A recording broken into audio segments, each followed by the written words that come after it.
Bonjour, ici François Jourjon de Randonnée Malin.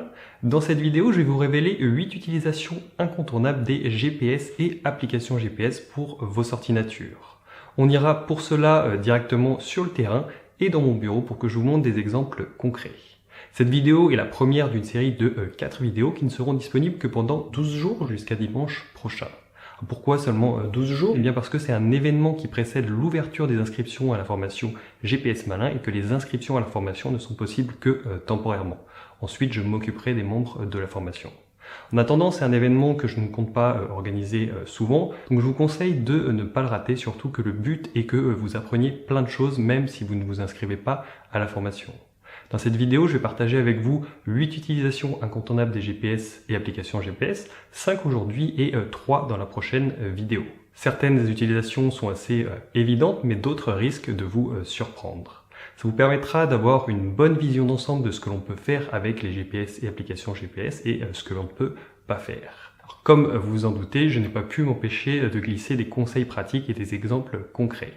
On parlera aussi un petit peu de matériel et notamment de la différence entre GPS classique et application GPS et ce que je recommande en fonction des utilisations.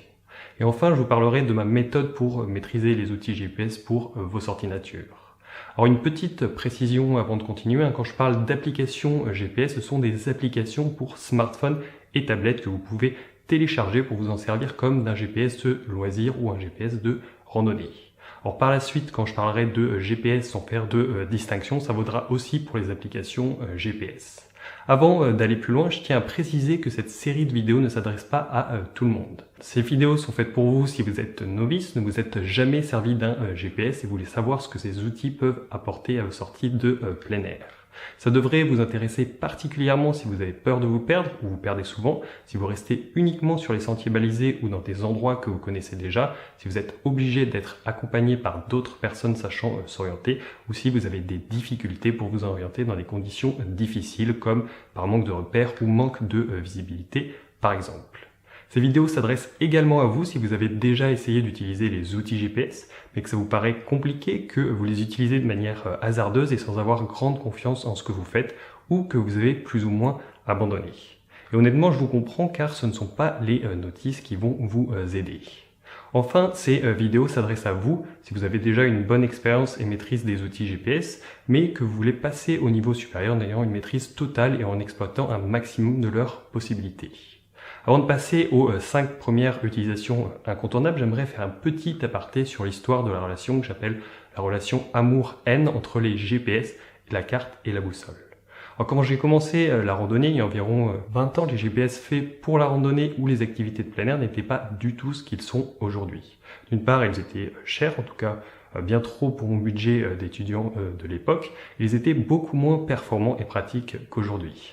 Depuis, ça s'est énormément démocratisé, les GPS étant beaucoup plus abordables et encore plus avec l'arrivée des applications GPS pour smartphones et tablettes dont certaines sont même gratuites.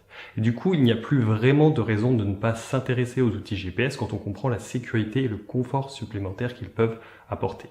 Alors attention, cela ne veut pas du tout dire qu'il faut abandonner carte et boussole, absolument pas. Pour moi, ce n'est pas l'un ou l'autre, mais plutôt l'un et l'autre. Il existe beaucoup de manières d'utiliser un GPS pour s'orienter. On peut par exemple s'en servir comme moyen d'orientation secondaire et dans ce cas, on peut s'orienter principalement à la carte et à la boussole ou avec le balisage par exemple et le GPS peut rester dans le sac pour être sorti uniquement en cas de doute ou en cas de problème. Ou alors on peut s'en servir comme moyen d'orientation principal et le laisser nous guider sur le terrain et avoir par exemple la carte et la boussole dans le sac en cas de souci. Bref, les utilisations sont très nombreuses et vous allez voir qu'elles ne se limitent pas uniquement à l'orientation. Il y a notamment une grande part de préférence personnelle. Par exemple, je ne prends pas toujours un GPS pour mes randonnées, notamment si je ne compte pas m'en servir, mais j'ai toujours une application GPS sur mon smartphone au cas où, car ça me permet d'avoir un petit peu plus de sécurité sans rien changer d'autre, vu que j'aurais pris un téléphone de toute manière. Alors je dois vous avouer que je n'ai pas toujours eu cette vision des choses, j'étais même un petit peu réfractaire de m'y mettre au départ, notamment car j'ai une bonne maîtrise de l'orientation à la carte et à la boussole, et peut-être aussi un peu parce que j'avais l'impression que c'était un peu comme de la triche. En plus, je n'avais pas trop confiance en ces outils, et il s'est avéré que ce n'était pas les outils le problème, mais moi, en fait, je n'avais pas confiance car je ne les comprenais pas bien. Après ça, je me suis formé et énormément pratiqué sur le terrain avec de nombreux outils GPS différents.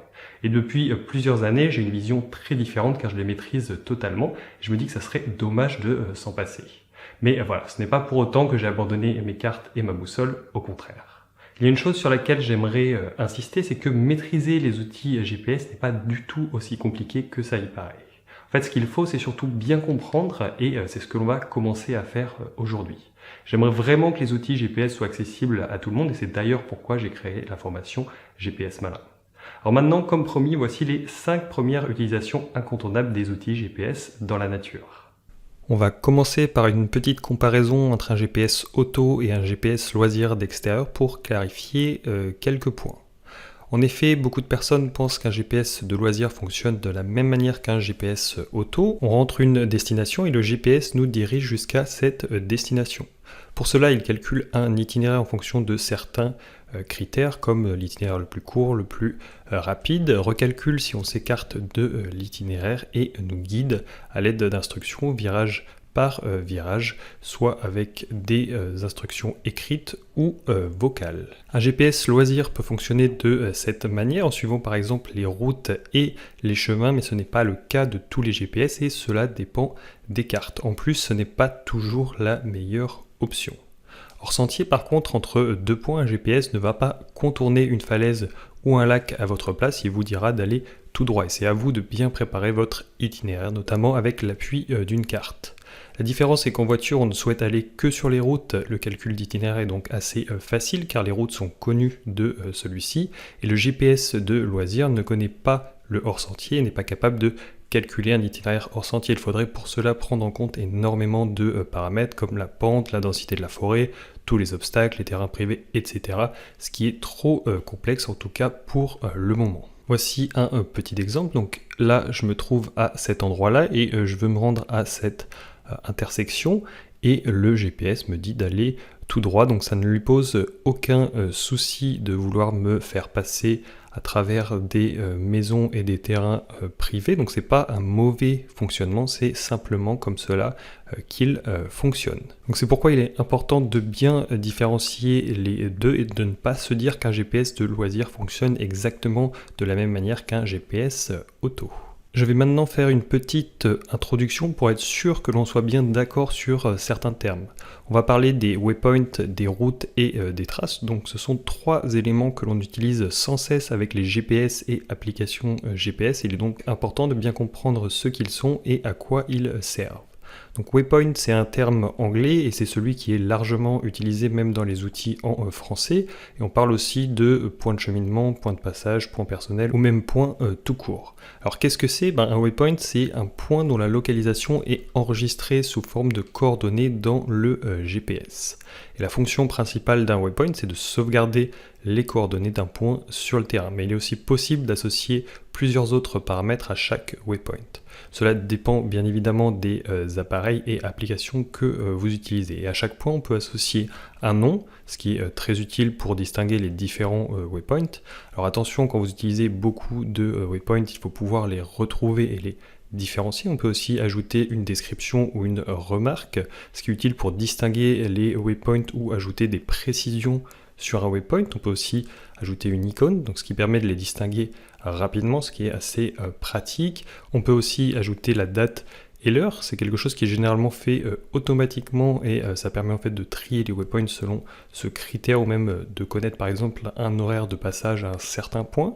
On a aussi l'altitude et ou la profondeur, donc c'est une donnée que l'on peut rentrer manuellement ou qui peut être aussi parfois calculée automatiquement et on peut aussi associer d'autres éléments comme une photo, une vidéo, un son, un contact, une URL, un fichier, etc. Voici un petit exemple de waypoint. Donc là on a par exemple un waypoint qui s'appelle lapin avec une petite icône. On peut retrouver des informations sur ce waypoint comme par exemple la date de création, une remarque, sa position, ses coordonnées, donc là ses coordonnées UTM et là l'altitude, la profondeur qui ne sont pas rentrées. Alors là c'était dans un GPS, dans cette application GPS on a par exemple ici un coin à champignons avec une petite icône, ici c'est la distance par rapport à notre position et on retrouve ce genre d'informations, donc les coordonnées, une petite description, ici on a même une adresse. Voilà en gros comment ça se présente dans les GPS et applications GPS. Alors maintenant, le terme route, c'est un terme qui prête en fait à confusion parce qu'il ne désigne pas les routes qui sont utilisées pour circuler avec des véhicules, mais des itinéraires ou des parcours. Ces termes sont d'ailleurs aussi utilisés. Si vous voulez un moyen mnémotechnique, essayez de penser à un plan de route plutôt que route tout court. Et les routes sont en fait des successions ordonnées de waypoints, des points de passage qui mènent d'un point de départ à un point d'arrivée. Ces routes sont généralement établies en avance, alors soit chez soi ou soit sur le terrain, à l'aide d'une carte, qu'elle soit papier ou numérique. Voici un petit exemple de route. Donc là, on a le point de départ, donc le premier waypoint, un second waypoint, un troisième, quatrième, cinquième. Et l'ordre de ces waypoints, il est important parce que c'est intégré dans l'itinéraire. Comme pour les waypoints, il est possible d'associer d'autres données à une route. On a généralement un nom, une représentation visuelle, c'est-à-dire une couleur, l'épaisseur du trait quand elle est affichée par exemple sur la carte d'un GPS ou d'une application GPS, et une date et heure de création. Il y a certaines données qui peuvent être automatiquement associées au moment de la création de la route, comme la distance, le dénivelé global, le dénivelé cumulé, l'altitude maximale, l'altitude minimale, le profil altimétrique, etc. Et c'est pratique car ça nous donne des informations sur l'itinéraire tracé avant même de l'avoir parcouru.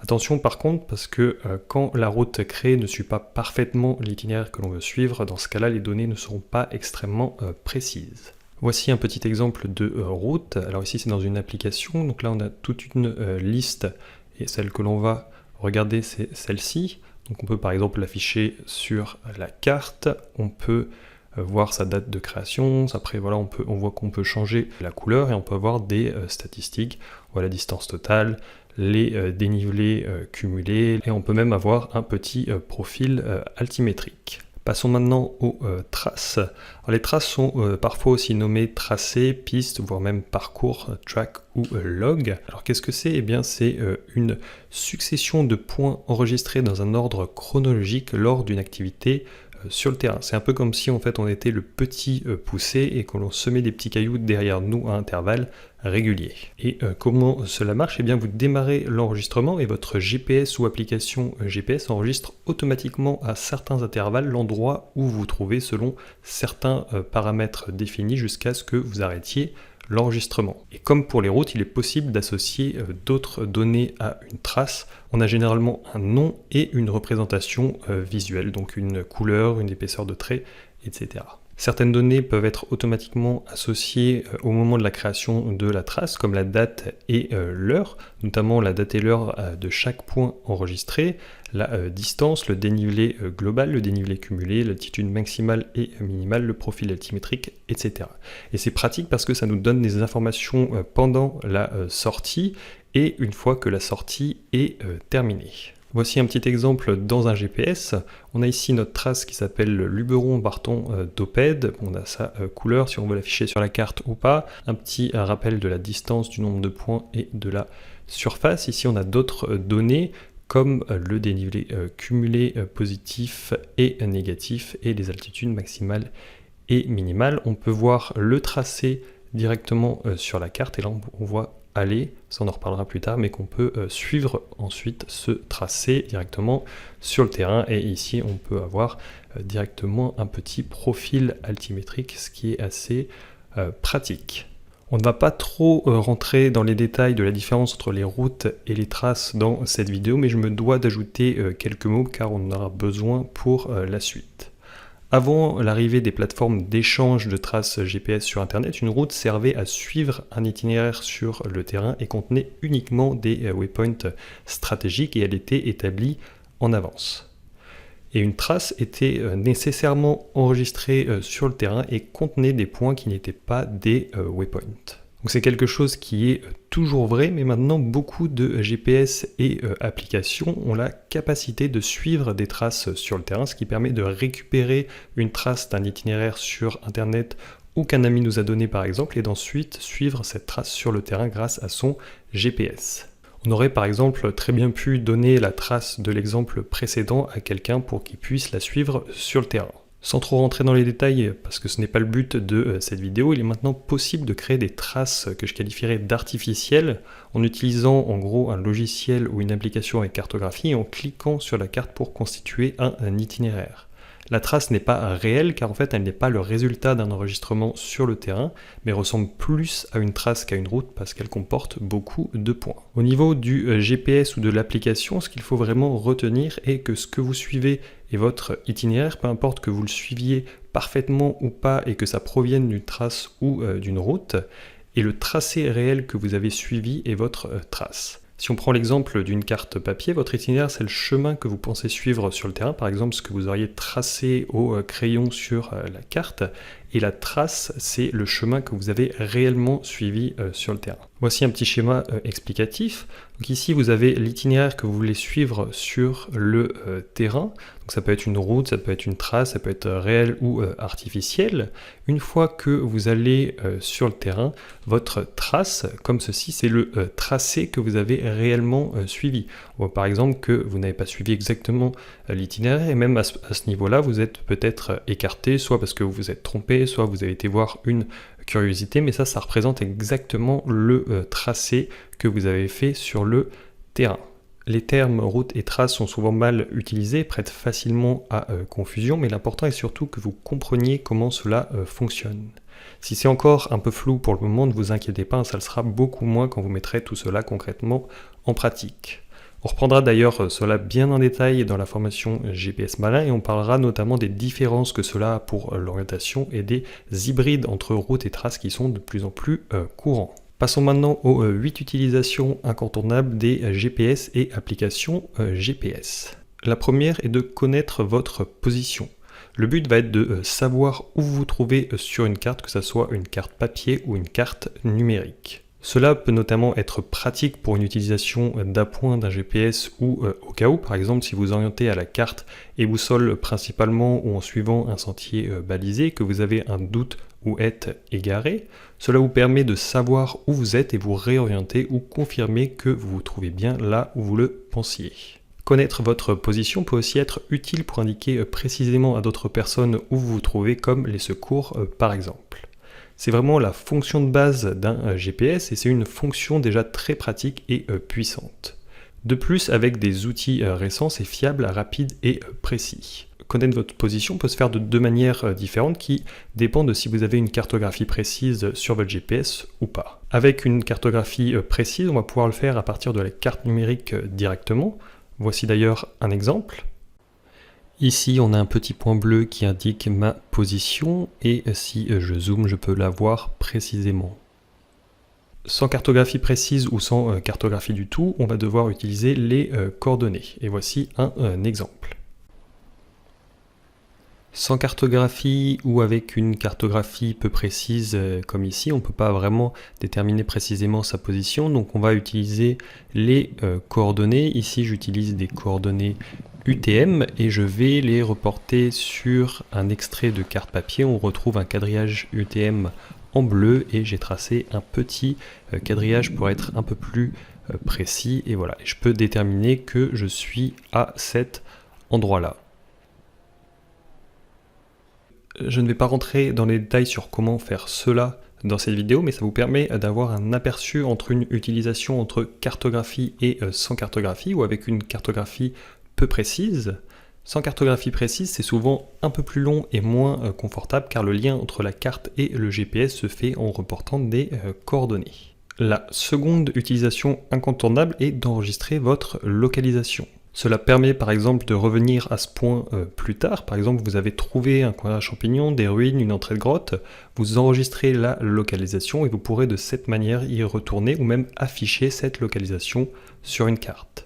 Cela peut aussi être votre point de départ. Par exemple, vous laissez votre voiture quelque part, vous enregistrez le point, allez vous balader en forêt et vous pouvez ensuite revenir à ce point qui correspond à l'emplacement de votre voiture. Cela peut aussi être un point stratégique pour le chemin du retour. Par exemple, un passage caché dans une barre rocheuse, une intersection de chemin qui ne se voit pas bien, etc. De cette manière, vous retrouverez ce point stratégique facilement. Cela permet également de partager cette position avec d'autres personnes. Vous pourrez leur donner les coordonnées ou même directement le fichier qu'elles pourront éventuellement utiliser avec leurs propres outils GPS. Voyons tout de suite un exemple. J'aimerais garder en mémoire la localisation de cet abri en pierre. Alors ce que je fais, c'est que je me mets juste à côté. Ici, j'ai un bouton déjà programmé sur mon GPS pour enregistrer un waypoint. Je peux lui donner un nom pour m'en souvenir, choisir une icône comme ceci, et même ajouter une petite remarque. Bon, voilà, c'est pour l'exemple. Je vais mettre par exemple qu'elle est en pierre. Voilà. Et là, je peux enregistrer directement mon point. On voit qu'il apparaît avec l'icône sur la carte. On voit aussi que ma position est directement dessus, le petit triangle bleu. Et je peux, même si je le souhaite, associer une photo directement à ce point. Voilà, comme ceci. Là, je prends la photo. Et maintenant, je vais l'associer. Je vais retourner dans mon gestionnaire de waypoint. Voilà, je clique sur mon waypoint. J'associe la photo que je viens de prendre, voilà, utiliser comme ceci, et maintenant si j'affiche par exemple sur la carte, on voit la petite photo en haut, et même chose si je vais dans le gestionnaire de waypoint, on voit tout en haut la petite photo, et ici on a toutes les informations sur le point que je viens d'enregistrer. Nous verrons un peu plus tard comment retourner à ce point. Je vous ai dit précédemment que l'on pouvait partager ce fichier. À vrai dire, on peut faire tout ce que l'on veut avec. On peut par exemple l'afficher sur un logiciel de cartographie. On retrouve par exemple le point de tout à l'heure ici. On peut même le renommer, le modifier, on peut l'envoyer à un proche par email, etc. Bref, les possibilités sont nombreuses. Alors ne vous inquiétez pas, ça n'a absolument rien de compliqué. Pour transférer les fichiers waypoint de son GPS ou application GPS à son ordinateur par exemple, c'est à peu près pareil que de mettre une clé USB dans son ordinateur et d'aller y chercher le contenu ou de transférer des photos sur un ordinateur par exemple. La troisième utilisation incontournable, c'est d'enregistrer n'importe quelle localisation, c'est-à-dire un point où vous ne vous trouvez pas et n'avez pas forcément déjà été. L'application principale est pour vous rendre à un endroit où vous n'êtes jamais allé, ce qui est pratique. Ça peut être par exemple un ami qui vous a donné les coordonnées ou le fichier pour une superbe clairière, son coin, un champignon secret, un passage caché dans une barre rocheuse. Ça peut être aussi un fichier ou des coordonnées d'un point d'eau que vous avez trouvé sur internet ou dans un guide et vous dites que ça pourrait être pratique car vous allez passer pas loin pour votre prochaine sortie. Et ça peut être aussi quelque chose que vous avez repéré sur une carte ou une photo aérienne et un endroit où vous aimeriez vous rendre. Ça peut être par exemple au moment de la préparation d'une sortie ou même une fois sur le terrain. Ça peut se faire de plusieurs manières différentes qui dépendent des outils que vous utilisez. Les trois manières principales sont à l'aide des coordonnées. Dans ce cas-là, vous rentrez manuellement les coordonnées du point. Donc c'est un petit peu fastidieux et c'est une bonne source d'erreur, mais si vous avez une cartographie précise, vous pouvez facilement vérifier. Donc voici un petit exemple. Je peux enregistrer une localisation grâce à ces coordonnées. Alors là, je vais faire hop, nouveau point. Alors, je vais l'appeler très original, je le retrouverai facilement, des petits cœurs. Hop, je vais rentrer les coordonnées. Alors ici, je vérifie la zone, c'est bien 31N et 6, 8, 2, 8, 0. Donc ça peut être des coordonnées que vous avez récupérées, qu'on vous a données. 8, 9, 3 et 6, 8, 8. Appliquer, voilà. Donc j'enregistre mon point, je vais le récupérer, le voici. Et voilà, ici ça correspond au sommet du mont Ventoux. Donc on retrouve le point à cet endroit-là. Vous pouvez aussi le faire en sélectionnant l'emplacement du point sur la carte du GPS ou de l'application GPS. Donc voici un petit exemple. On peut enregistrer un point directement sur la carte du GPS. Alors je vais zoomer un petit peu. Par exemple, si je veux enregistrer à cet endroit-là, hop, voilà, comme ceci, je vais pouvoir... Alors la manipulation est différente pour les GPS, mais voilà, là, le point a été enregistré. Je peux éventuellement, par exemple, le modifier. Je peux, je sais pas, mettre... Hop, voilà, une petite icône. Je peux changer son nom. Bon, je vais mettre AAA juste pour l'exemple. Je peux mettre une remarque. Voilà, hop, et je peux éventuellement ajouter d'autres choses et associer des fichiers.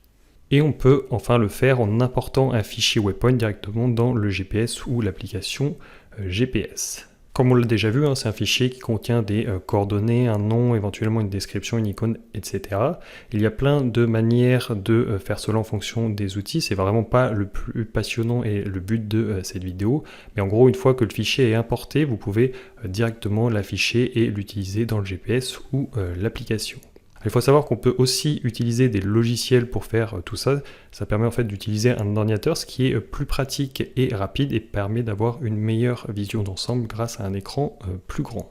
Et une fois que le waypoint est dans le GPS ou l'application GPS, on peut s'y rendre et c'est ce qu'on va voir juste après car c'est quand même le but. C'est la quatrième utilisation incontournable, naviguer vers une destination. Quand je parle de naviguer, ce n'est pas uniquement pour les activités sur l'eau, cela signifie se déplacer dans la nature. C'est la suite logique des deux points précédents, cela vous permet de revenir à un endroit où vous êtes déjà allé et vous rendre à un endroit où vous n'êtes jamais allé. C'est vraiment la manière la plus basique de naviguer et c'est d'ailleurs la seule fonction qu'avaient les premiers GPS de loisirs. C'est une fonction qui est parfois nommée GoTo, qui veut dire aller à en anglais, et certains GPS ont même un bouton GoTo. C'est une fonctionnalité très puissante qui pourrait être suffisante pour naviguer dans la nature. On pourrait tout à fait naviguer d'un point à un autre, à un autre, à un autre, etc. de cette manière. Ça peut aller si on n'a pas beaucoup de points et pour une utilisation temporaire, mais pour plus que ça peut être un peu fastidieux et c'est pourquoi les GPS ont beaucoup d'autres possibilités. On peut distinguer deux manières différentes de naviguer vers une destination. La première est à vol d'oiseau, en ligne droite, et la seconde est en utilisant un calculateur d'itinéraire. Vous allez voir que ça ressemble à un GPS auto. Le choix entre l'un et l'autre se fait en fonction des outils que l'on a à disposition et des conditions sur le terrain ainsi que vos envies personnelles. On commence tout de suite avec un exemple de navigation à vol d'oiseau. Ici, je me trouve au niveau du triangle bleu, en bout de sentier. J'aimerais me rendre au petit sommet en faisant une section hors sentier. Donc c'est un point que j'avais au préalablement rentré. J'enclenche la navigation comme ceci, donc à vol d'oiseau. Et il ne me reste maintenant qu'à suivre le pointeur en haut à droite en alignant le haut de la flèche avec le haut de l'appareil. Il faut bien tenir l'appareil dans le bon sens, c'est-à-dire avec le haut en direction du déplacement. Comme ceci, et il suffit ensuite de suivre le pointeur. On voit aussi qu'on a la distance au point suivant, donc vu que je n'ai qu'un seul point ici, c'est la distance jusqu'au point d'arrivée qui diminue, donc ça c'est une bonne indication. Et je peux retrouver un pointeur aussi sur la page boussole qu'il me suffit d'aligner vers le haut et de suivre. Donc ça c'est pratique quand on n'a pas de cartographie. Là je suis bien avancé, donc il me reste plus que 17 mètres jusqu'au point d'arrivée. Je peux d'ailleurs regarder sur la page carte, je me trouve tout près du point d'arrivée, donc ici on n'a plus qu'à 12 mètres et une fois que je suis vraiment proche, voilà, on a une petite alarme plus un petit message me disant que je suis bien arrivé.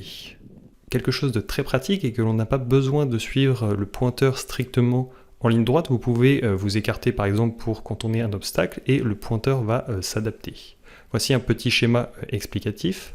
Ici, on est dans une forêt au niveau du point A et on aimerait se rendre au niveau du point B pour aller voir ce petit étang. Ce qu'on fait, c'est qu'on enclenche la navigation à vol d'oiseau vers le point B. Donc le pointeur du GPS nous dit de suivre cette direction. À ce stade-là, on n'a pas encore vu qu'il y avait un marécage sur le chemin, en fait, vu que les arbres le cachent. Donc on avance. Le GPS nous indique toujours cette direction, mais à ce moment-là, on voit qu'on a le marécage. Donc on n'a pas envie de se mouiller les pieds. On s'écarte.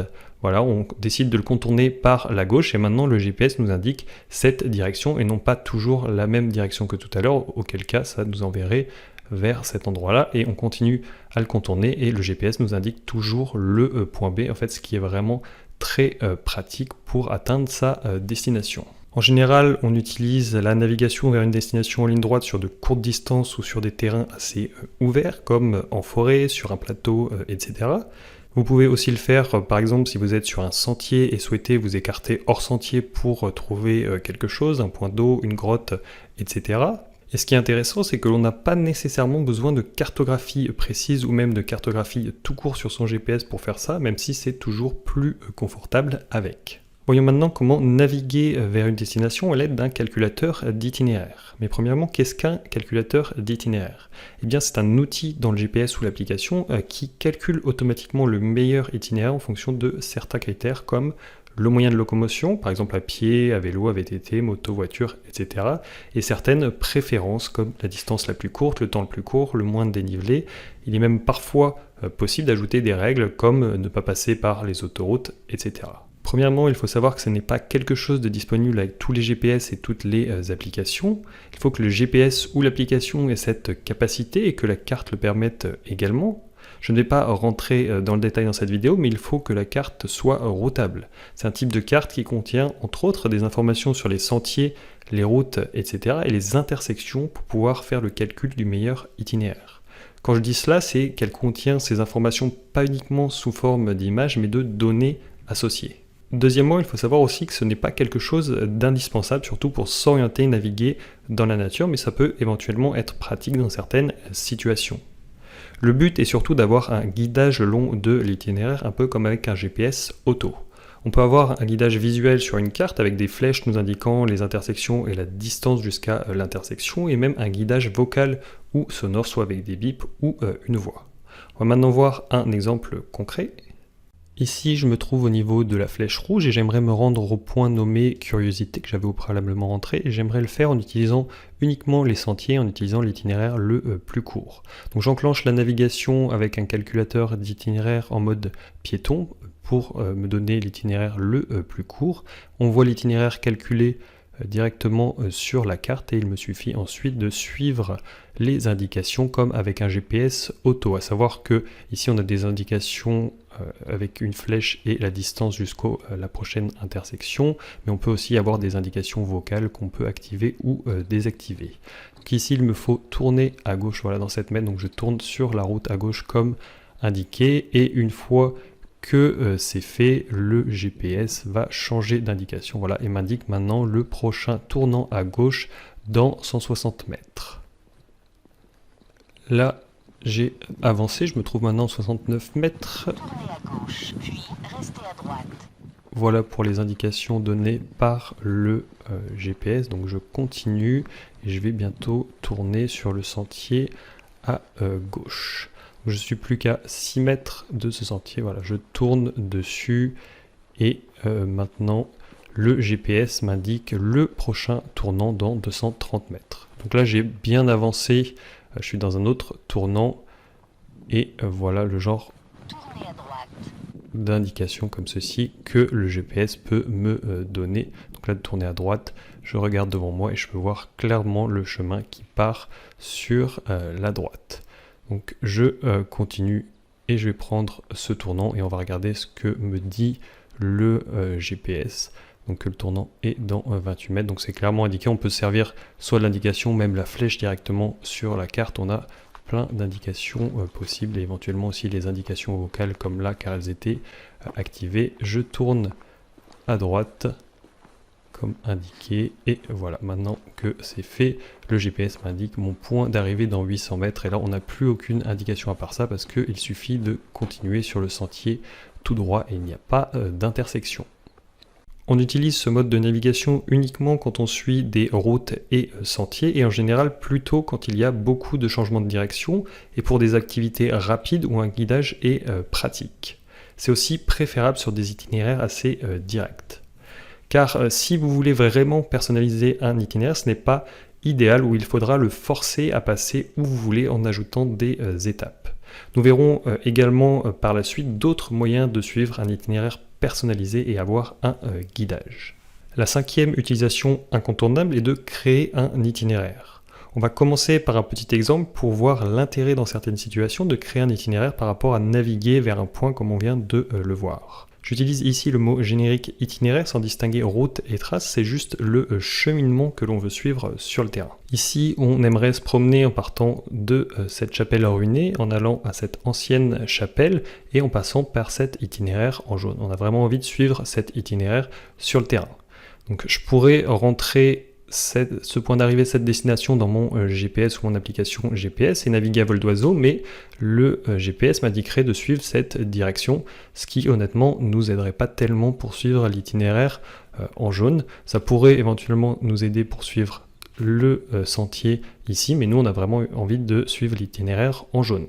Donc on pourrait se dire qu'on pourrait utiliser le calculateur d'itinéraire, mais en fait l'itinéraire en jaune, il y a peu de chances qu'il soit choisi par le GPS parce que d'une, il utilise peut-être des sentiers que le GPS ne connaît pas et en plus il ne correspond pas vraiment aux critères habituels. Par exemple, l'itinéraire le plus court qui serait sûrement celui-ci, l'itinéraire qui met le moins de temps qui serait aussi sûrement celui-ci et celui qui demande le moins de dénivelé et ça serait pareil sûrement celui-ci. Donc en fait le GPS il ne pourrait pas nous aider pour aller à cet endroit-là et c'est pourquoi il sera nécessaire en fait de créer un itinéraire pour que le GPS nous guide vraiment sur cet itinéraire en jaune. Donc là c'était surtout pour vous montrer les petites limitations de naviguer uniquement vers un point. C'est pourquoi on va voir ce qu'on peut faire en naviguant sur un itinéraire. Comme on vient de le voir, l'application évidente quand on crée un itinéraire, c'est de suivre cet itinéraire à un moment ou un autre sur le terrain, et le but étant de se faire guider par le GPS ou l'application le long de cet itinéraire.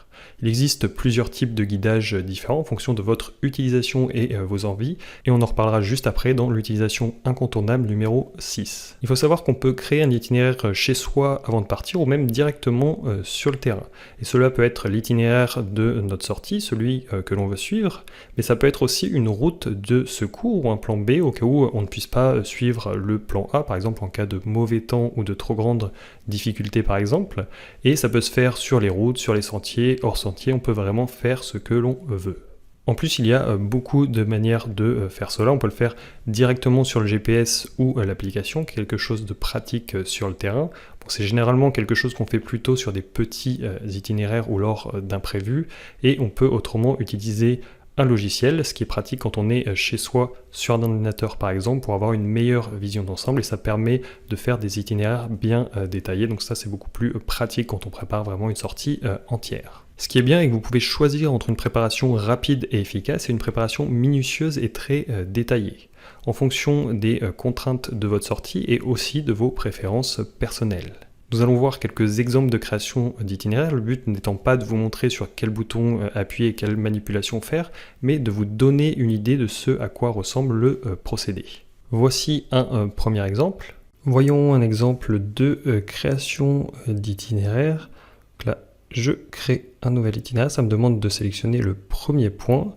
Je vais utiliser des waypoints que j'avais déjà enregistrés dans mon appareil, par exemple en rentrant leurs coordonnées, en les téléchargeant, bref, il y a différentes manières, peu importe. Je sélectionne le premier, voilà, ça me demande de sélectionner le suivant.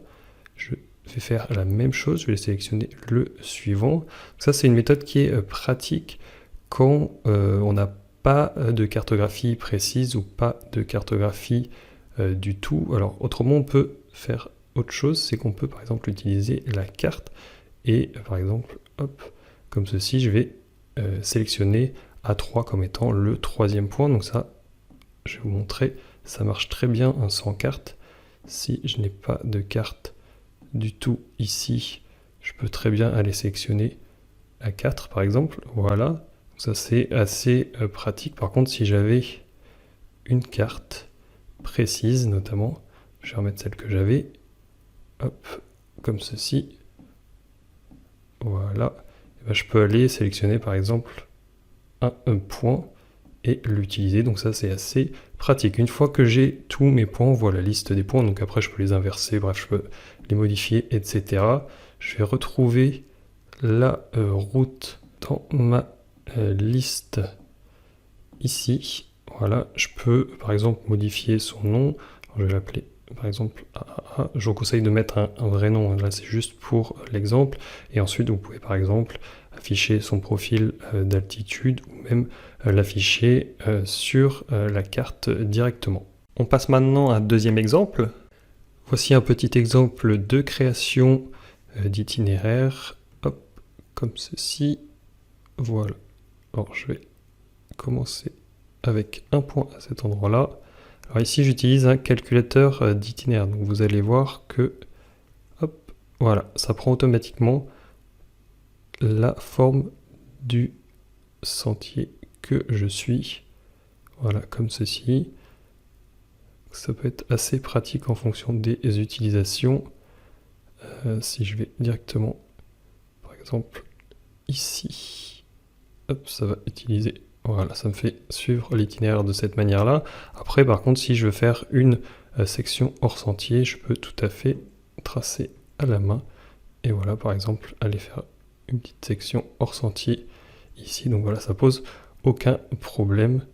Je peux revenir, par exemple, à cet endroit-là et ensuite repartir avec un calculateur d'itinéraire comme ceci. Donc voilà, c'est assez facile avec cet outil, donc ça dépend des appareils et des GPS que vous utilisez.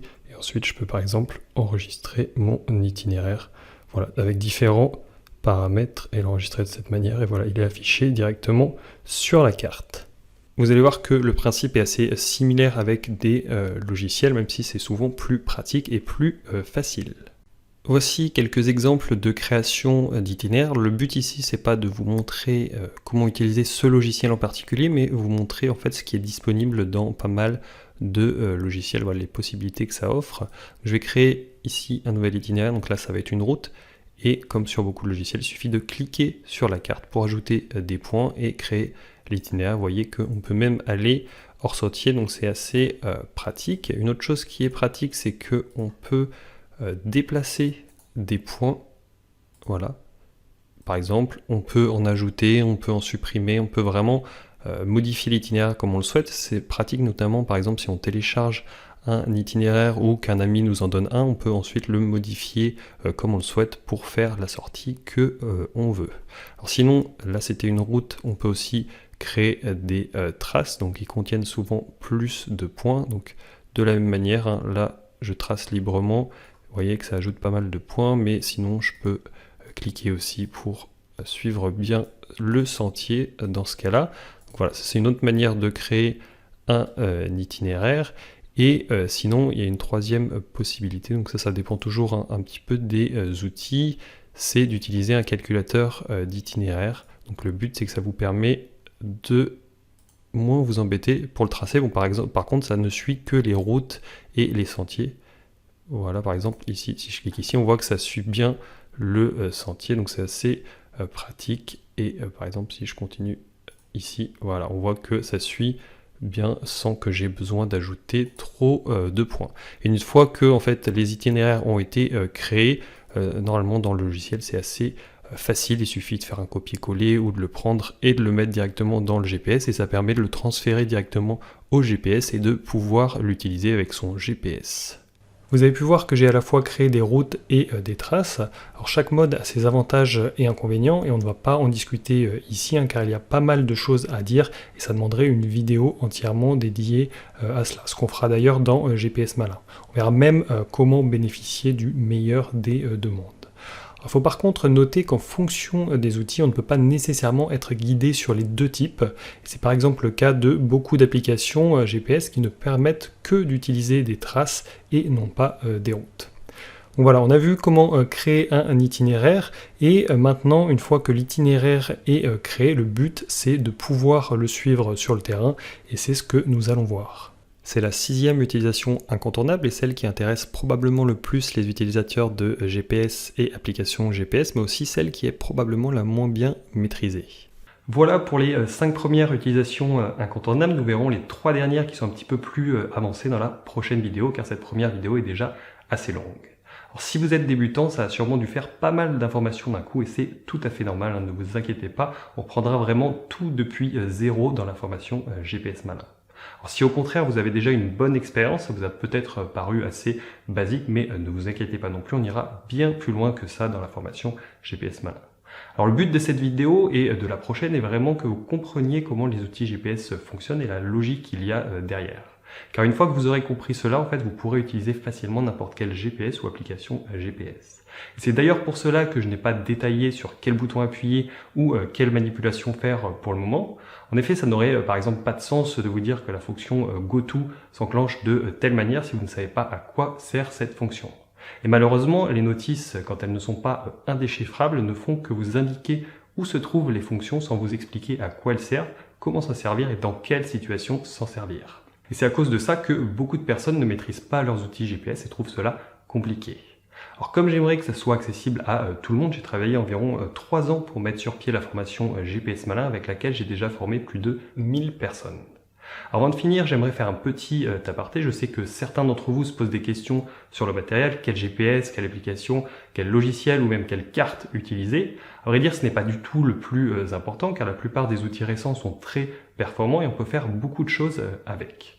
Il vaut largement mieux maîtriser un GPS basique que de savoir se servir moyennement d'un GPS haut de gamme. Alors sachez que l'on parlera quand même un peu de matériel dans la 3e vidéo et que l'on abordera par contre tout cela bien en détail dans la formation GPS Malin. En attendant, dans la prochaine vidéo dimanche, je vous dévoilerai les 3 utilisations incontournables restantes et on verra notamment comment suivre un itinéraire sur le terrain et se faire guider, ainsi que 2 autres utilisations très pratiques. En attendant la vidéo de dimanche, n'hésitez pas à me laisser un commentaire en dessous de la vidéo pour me dire quelle est la chose qui vous bloque actuellement dans l'utilisation des outils GPS pour vos sorties de plein air. Et comment ça changerait vos sorties si vous arriviez à vous débloquer et maîtriser les outils GPS. Je lirai attentivement tous vos commentaires et en plus si vous me laissez un commentaire, je vous enverrai directement un lien pour télécharger la vidéo et la revisionner autant de fois que vous le souhaitez. Alors je vous dis à dimanche dans la prochaine vidéo.